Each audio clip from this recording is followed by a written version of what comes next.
अभी आपने बोला हिस्ट्री रिपीट्स इटसेल्फ, तो पुरानी हिस्ट्री में एससी एसटी ओबीसी को नहीं दिया गया, अब जाके एससी एसटी ओबीसी को दिया जाएगा, तो फिर तो हिस्ट्री और रिपीट होगी। फिर एससी एसटी ओबीसी आगे बढ़ जाएंगे, फिर जनरल को दिया जाए, फिर हिस्ट्री रिपीट होगी, फिर एससी एसटी, तो क्या इससे डेवलप होगा? ये तो हिस्ट्री रिपीट ही होती रह जाएगी। तो कहाँ से एक मिनट पहले हम फ्री हो जाएंगे। आप बोल रहे हैं कि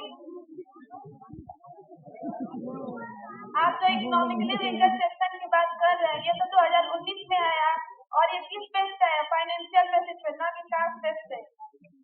अभी आप बोली है कि अगर गिर रहा है तो उन लोग को हिस्ट्री को हटा दिया जाए। आप देख रहे हैं अभी आप देख लीजिए इसी समय का कौन सा ऐसा गवर्नमेंट स्कूल है जिसमें ब्राह्मण के लोग यानी क्षत्रिय लोग जाकर उसके बच्चे पढ़े, और ऐसा कौन सा जो नाली साफ करने वाले होते हैं उसमें आप जाकर देख लीजिए कौन है जो जनरल वाले हैं और जो कौन है कि जिसमें जाकर जनरल वाले साफ कर। आप कैसे कह सकती है कि ऊंची बढ़ रही है?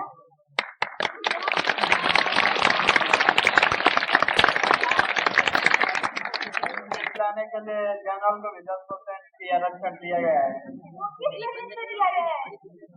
फाइनेंशियल बेसिस पे दिया गया है, ना कि कास्ट बेसिस पे। हमको पहले भी बताया गया है कि जब रिजर्वेशन की शुरुआत हो रही थी तो उसमें किसी जनरल का नाम मतलब उसमें नहीं आया था कि जो रिजर्वेशन है जनरल के लिए। हजारों साल पहले जब दबाया जा रहा था एससी एसटी और ओबीसी के लोगों को, तो उन्हीं लोगों को जनरल की इक्वालिटी में लाने के लिए रिजर्वेशन को रखा गया था। आप लोग बोल रहे हैं कि उन लोगों को इकोनॉमिक बेसिस पे जो फाइनेंशियल बेसिस पे जो जनरल को दिया गया है, बोल रहे हैं ना जो जनरल लोगों को दिया गया है रिजर्वेशन और फाइनेंशियल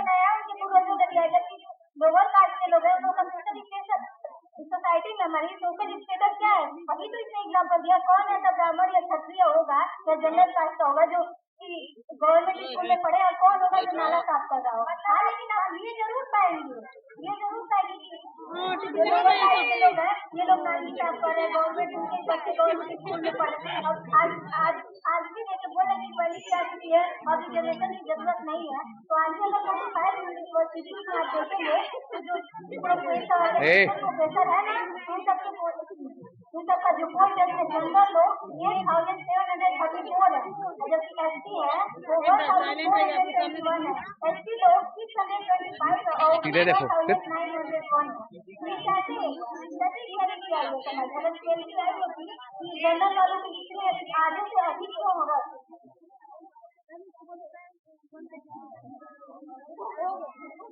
जैसा कि आपने बताया कि जो नाली साफ करने वाले होते हैं उसमें जनरल कास्ट के नहीं होते, लेकिन इस समय बेरोजगारी के कारण रिजर्वेशन के कारण जनरल कास्ट को नौकरी नहीं दी जा रही है। इसके कारण नाली साफ करने वाले की नौकरी का फॉर्म आ रहा है, उसमें भी जनरल कास्ट भर रहे हैं और उसमें निकल रहे हैं, तो क्या वो साफ नहीं कर रहे हैं? एग्जाम्पल आप दिखाइए डाटा की उसमें we gave you data that 45 universities के डाटा हमने आप लोगों को दिया है। आप बोल रहे हैं प्रोफेसर की बात, तो वो उनके टैलेंट के बेस प्रूफ पे पहुंचे हैं, वो यही बात तो हम भी बोल रहे हैं कि इन लोगों के टैलेंट को स्टार्टिंग से दबा दिया गया है। आप नाली वाला डाटा मांगे, क्या आपके पास डाटा है कि जो नाली साफ करता है वो एससी एसटी और ओबीसी ये सब क्या है? आपने तो अभी हमसे डाटा मांगी है कि जो नाली साफ करता है वो जनरल कैटेगरी का नहीं, क्या आपके पास डाटा है कि नाली साफ करने वाला एससी एसटी और ओबीसी का है? ये तो आप अपने कॉमन लगाओ कि ये तो आपको कॉमन नॉलेज होना चाहिए, इनकी तो हमारी हिस्ट्री जो है कि प्रूफ है, हमारी इतिहास गवाह है इस बात की कि ये लोग करते आ रहे हैं, स्टार्टिंग से करते आ रहे हैं, आप लोग कर रहे हैं, लेकिन इस समय नाली घूम जाए तो नहीं हो जनरल कास्ट के लोग स्टार्ट कर रहे हैं। हाँ, तो इसमें बुरा क्या है? एससी एसटी के लोग इतने सालों से किए और जनरल के लोग कुछ दिन से कर रहे हैं, तो बुरा हो रहा है। अभी आप बोल रहे हैं अभी भी वही कर रहे हैं, हम शुरू से कहते हैं आप लोग सिर्फ रिवर्स डिस्क्रिमिनेशन चाहते हैं, या नाली साफ करेगा तभी सही रहेगा कि अगर नाली साफ करे तभी मतलब छोटे समाज आगे बढ़ जाएंगे तब। अच्छा, आप लोग यही बता रहे कि आप लोग कब तक रिजर्वेशन चाहते हैं? समाज में इक्वलिटी पूरी तरह से ना आ जाए। जो काम SC और OBC वीकर सेक्शन वाले कर सकते हैं, कर रहे हैं, वो अभी जो मतलब समाज में जितने लोग भी है किसी कार्य से विमुख न रहे, सभी कार्य सभी लोग करें। ऐसा ना हो कि सबका IQ लेवल सेम हो जाए। और रही बात आप लोग बोल रहे OBC वाली, ये तो आप लोगों ने हमें डाटा दिखाया कि जो OBC के लोग थे वो लोग जिनका नहीं था वो भी जो उसका फायदा उठा रहे हैं। तो आपको इन्फॉर्मेशन के हिसाब से बता दें कि जो OBC में जो लोग ज्यादा आगे बढ़ चुके थे उनको क्रीमी लेयर करके हटा दिया गया था। जब हमारा बना था 1992 में जो Indira Gandhi versus union of India बना था 1992 का, उसमें क्रीमी लेयर लाया गया था, उन लोगों को क्रीमी लेयर में रखा गया था। डाटा मांगती है, डाटा के तौर पे आप देख सकते हैं गवर्नमेंट स्कूल, जो गांव में हमारे गवर्नमेंट स्कूल मिल रहे हैं वहाँ पे जनरल के एक भी स्टूडेंट पढ़ने के लिए नहीं मिलेगा। वही देखा जाए तो वीकर सेक्शन के लोग इतने अत्यधिक है कि सुनवाई नहीं की जा सकती है।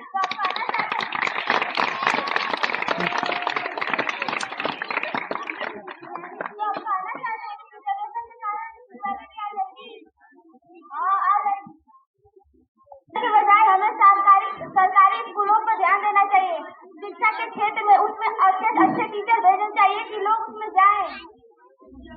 लेकिन रिजर्वेशन के कारण उसमें कोई ध्यान भी नहीं दे रहा है कि गवर्नमेंट स्कूल पर कैसी पढ़ाई हो रही है कैसी नहीं हो रही है। रिजर्वेशन के कारण कम नंबर वाले लोग चुने जाते हैं सरकारी नौकरी के लिए, जिसके कारण लोग आज गवर्नमेंट स्कूल में नहीं जा रहे हैं बल्कि प्राइमरी स्कूल में जा रहे हैं। रिजर्वेशन को जब आप एक बात बोले हैं कि सरकारी स्कूल पे ज्यादा ध्यान देना चाहिए, तो सरकारी स्कूल का जो रिजर्वेशन है, रिजर्वेशन को हटाने के लिए जनरल के भी जो लोग हैं अपने स्टूडेंट को जब सरकारी स्कूल में भेजते तो हो सकता है समाज में थोड़ी बहुत इक्वालिटी आ जाए और रिजर्वेशन के लोग इतना ना बातें करते हैं। क्यों? जो सरकारी गवर्नमेंट का गवर्नमेंट स्कूल है उसमें टीचर अच्छे नहीं है, उस प्राइवेट जो टीचर है उनसे हाई क्वालिफाइड है। आपने अभी कहा कि जनरल के बच्चों को उसमें भेजना चाहिए। जनरल के बच्चों को क्यों भेजना चाहिए उसमें? अगर वो जो SC ST के बच्चे हैं अगर उसमें पढ़ रहे हैं, अगर वहाँ पे अच्छी पढ़ाई नहीं होती है तो जनरल के बच्चों को क्यों भेजना चाहिए? क्यों उनके बल पे तो अपने बल पे भी तो अच्छी पढ़ाई उसमें ला सकते हैं। और यही तो है, रिजर्वेशन के कारण जो टैलेंटेड लोग हैं वो घर बैठे हुए हैं और जो जिनका कम नंबर है वो जाके सिलेक्शन हो जा रहे हैं। तो फिर वो क्या करेंगे? इससे तो ये तो यही नहीं, डेवलप तो इससे होगा ही नहीं, क्योंकि जो टैलेंटेड है वो तो घर ही बैठे हुए हैं और जो कम नंबर पाते हैं वो बैठे तो क्या आगे बढ़ाएंगे? आपकी क्वेश्चन का आंसर बहुत पहले डिबेट की स्टार्टिंग में ही हमने दिया था। आप लोगों से हमने बताया था कि जो उनका IQ लेवल है और जो SC ST के लोग हैं या OBC है इनका IQ लेवल, थोड़ा इन दोनों के IQ लेवल में कंपेयर कीजिए। मात्र 20 से 30% IQ लेवल बढ़ता है, लेकिन 80% बाहरी शिक्षा से बढ़ता है। हाँ, तो वही बात कर रहे हैं। जैसे एक जनरल, आप ये बताइए कि आज से मतलब कितने सालों पहले जब से ये रिजर्वेशन लागू हो गया तब से तो आप मानती हैं कि उनका विकास हो रहा है ना? तो ये बताइए कि कितने 20% अभी ये बताइए कि सिर्फ IQ लेवल बढ़ता है, तो इतने सालों से रिजर्वेशन चल रहा है तो क्या वो IQ लेवल 20% करके आज खत्म नहीं हो गया? और आज IQ लेवल खत्म नहीं हो गया, आज तो सब लोग एक साथ बैठ के पढ़ रहे हैं। आज वही पढ़ रहे हैं जो SC को ST OBC को पढ़ाया जाता है वही जनरल को भी पढ़ाया जाता है। तो आप कैसे कर सकते हैं IQ लेवल आप बार बार कह रहे हैं? अच्छा सुनिए हाँ, तो देख सकते हैं जो टीचर है वो भी सेम है, जो सिलेबस है वो भी सेम है, जो बुक है वो भी सेम है, फिर किस बात की रिजर्वेशन? हाँ, IQ लेवल बढ़ना होता तो 75 साल से रिजर्वेशन शुरू है, नहीं रहता। अच्छा, ये आप थोड़ा हिस्ट्री देखिए, जो डिस्क्रिमिनेशन है वो कितने सालों से हो रहा है, हजारों सालों से डिस्क्रिमिनेशन हो रहा है। और ये रही बात IQ लेवल की आप बोल रहे हैं, तो इन लोगों के साथ इतने सालों से डिस्क्रिमिनेशन हुआ है, न इनके पास इकोनॉमिक बेनिफिट्स है, न कोई सोशल स्टेटस है और IQ लेवल भी गायब है। न अब इनके पास वो लोग अपने, आप लोग बोल रहे हैं कि DNA से केवल 25% है, बाकी अपने 80% मतलब 75% जो है वो खुद से करते हैं, वो अपनी एफर्ट से करते हैं। उन लोगों को एफर्ट क्या, वो 75% एफर्ट केवल IQ लेवल को बढ़ाने में लगाना है? नहीं, उनको अपनी सोशल स्टेटस भी बढ़ानी है, अपनी इकोनॉमी को भी बढ़ाना है, अपना सब कुछ खत्म करना है, उनके साथ जो जो अन्याय है उसका भी सामना करना है। इसीलिए तो रिजर्वेशन बहुत ज्यादा के लोग करते हैं। मतलब आप ये मतलब अच्छी बात हम लोग ये बोल रहे हैं कि गवर्नमेंट अपने कोशिश है, जो सीटों में लड़काना है, धन दंडी और राजपाट में 90 भाग हमारा है, जिसकी जितनी संख्या भारी उसकी उतनी हिस्से भारी।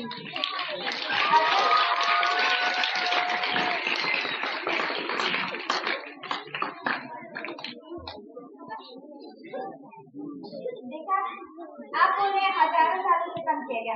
अब ये बताए, आप बोल रहे हैं ना कि हमें सिर्फ अपना IQ लेवल ही नहीं बढ़ाना है, तो जो जनरल वाले हैं वो सिर्फ अपना IQ लेवल बढ़ाने के लिए बैठे रहते हैं कि नहीं हम बस अपना IQ लेवल, उनको भी टर्म नहीं इकोनॉमिक स्टेटस, सोशल स्टेटस देते हैं। और दूसरी एक मिनट